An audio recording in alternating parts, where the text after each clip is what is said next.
Hello guys! Ngayong araw ay nandito pa rin kami sa Cavinti, Laguna at tingnan nyo naman ang bumungad sa amin ng umaga.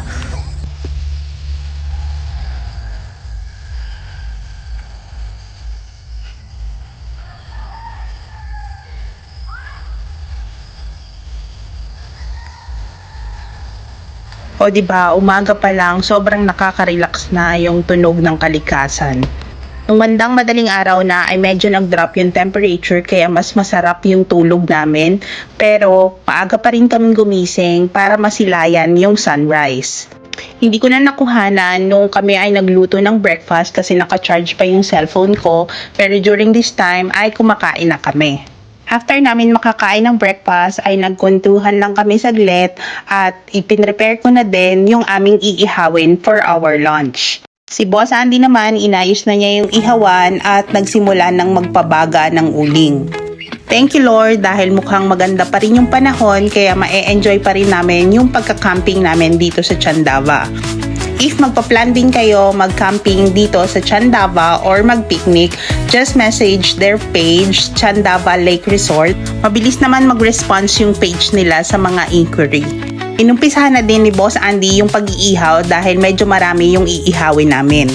Habang ako, tinatapos ko pa rin na tuhugin yung aming pang-barbecue. Heavy meal yung pinrepare namin for our lunch para hindi na kami magutom sa biyahe. 1 PM pala ay mag-check out na kami dito sa Chandava kaya maaga din kaming magla-lunch.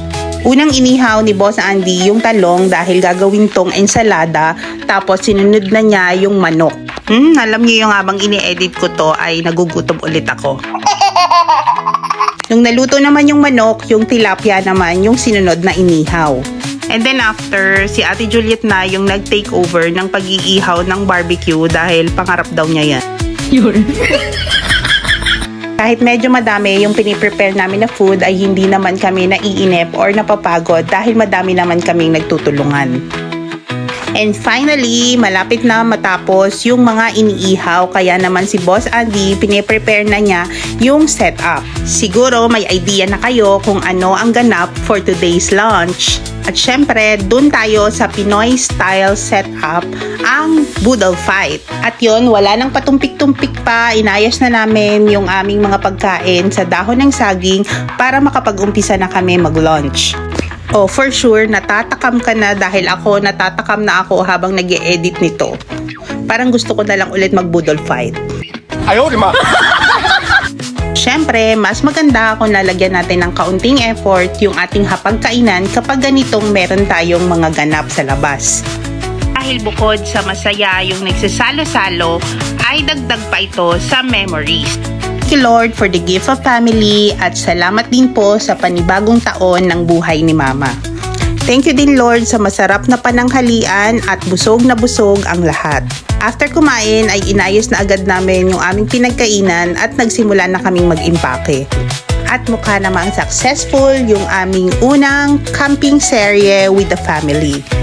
At yun lang po muna for today's video. Thank you for watching. Bye!